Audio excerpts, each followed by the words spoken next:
Hi loves, it's Elle and welcome back to my channel. Today we need to talk about an ingredient that is all over the internet. For some reason it's like the biggest craze right now and I want to break it down, so it's time for Ingredient Get Down. So before we get started, hit the subscribe button, share this video with somebody you think might like it, and let's do it. Have you guys been like hearing about hyaluronic acid everywhere? Hyaluronic acid is in every single product. It is a marketing term that everyone and their mom seems to be using. Everybody on social media is like, oh, I use hyaluronic. I have my one-on-one clients that I work with on a daily basis, people just like you, and they're like, do I need hyaluronic acid? Or I'm using a hyaluronic acid serum. Is that enough? Okay, so let's break this down in a couple simple forms and why I think it's used wrong and it is kind of needs to be broken down so you guys can understand how to use it properly and make it work for you. So first of all, hyaluronic acid is not an acid per se. It's not an active acid that is going to interfere with any of your active acids, any of your AHAs or BHAs or your retinols. Okay, so you can use hyaluronic acid with all of them.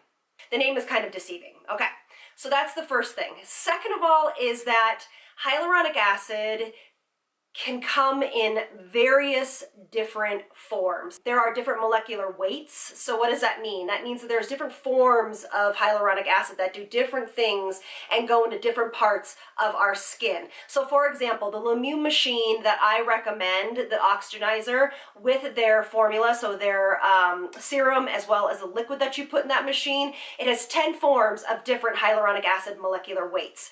Those are all good things because what it does is it goes, some of them go into the skin, some of them sit on top, you know, and what it does is it plumps and firms from the inside, and so it expands that skin per se. So hyaluronic acid can come in a lot of different forms. So you're going to have to get really clear if you're using just a straight hyaluronic acid, how many different molecular weights does it have? So do your research into which product you are using. Okay, then next, hyaluronic acid can totally be in your products, and that is completely fine. I don't necessarily know if we need to be using a separate hyaluronic acid serum. It can cause pilling, it can cause even more dryness, especially in people that are dry, dehydrated skin types. It is not something that is like a must in our skincare routine. It is nice to have in things, okay? But it is, I don't feel like it's a must to use on its own to incorporate into your routine. Now, people will say, well, I want it to plump and firm, because that is what hyaluronic acid does. Hyaluronic acid brings in moisture into itself and hydrates, plumps, firms. That's its purpose. It's there to do those things. It's said that it can hold its weight 1,000 times in water, but that's just kind of deceiving and a really good marketing ploy to get you to do it, okay?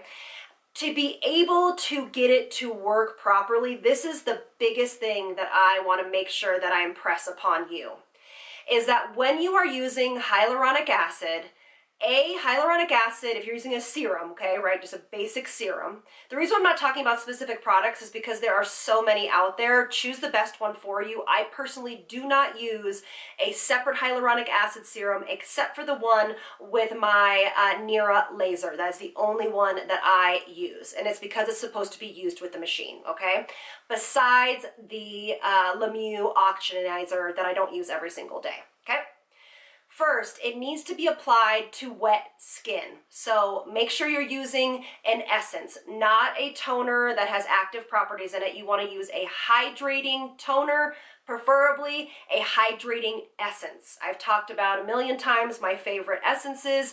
I have several videos on them. So what you're going to do is you're going to apply your essence all over the skin liberally.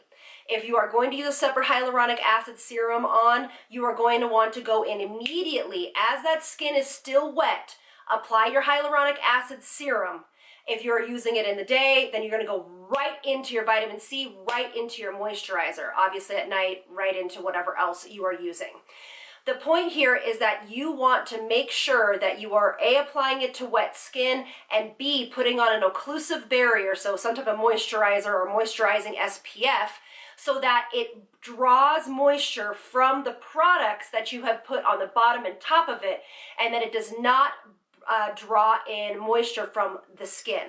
Okay, you want it to draw in moisture from the products that you have applied before it and after it, specifically before it. And the reason why we want to put on something occlusive after it is because it locks that in. It locks in that moisture and hydration and can do what it's supposed to do.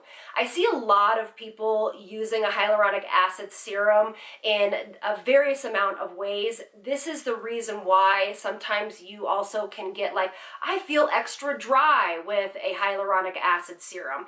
This is probably why you feel like the Sahara if you've used a hyaluronic acid and not prepped the skin the way that I just spoke about. So again, making sure that the skin is wet, hyaluronic acid, vitamin C if you're going to, and then boom, moisturizer. Don't mess around. Make sure that you are putting that on top of each other. Where we kind of run into problems is when we are layering so many things on top of each other. So for example, say your morning routine looks like this. Essence, growth factors, hyaluronic acid, vitamin C, and then moisturizer. You have to wait about 2 to 3 to 4 minutes from your growth factor to your vitamin C. So you want to make sure that you time that appropriately because then you're going to want to go, growth, and then you're going to see, this is the problem. Growth factor, you have to allow it to sink in and do what it's supposed to do so it doesn't counteract your vitamin C. So maybe at night it might be a better thing, but that's why I have a hard time with this ingredient. I just don't think you need to use a separate hyaluronic acid serum. So let me get back to what I was saying. Growth factor, you're going to have to add on something hydrating again on top of that. So like another layer of essence, I guess, and then your hyaluronic, vitamin C, and then moisturizer. So this is why we kind of run into some problems here that I just don't quite know the solution to. The only solution I know is if you really want a serum that is specifically hydrating like a hyaluronic acid, you're going to want to go with beta-glucan. Beta-glucan acts similarly to hyaluronic acid, but doesn't have as many side effects per se as hyaluronic acid. You still want to apply beta-glucan to a more moisturized skin, but you don't have to be so rigid with the routine we just talked about. So that is my take on hyaluronic acid. I think it's a beautiful ingredient. I think it's better left put in things to support those formulas rather than used on its own.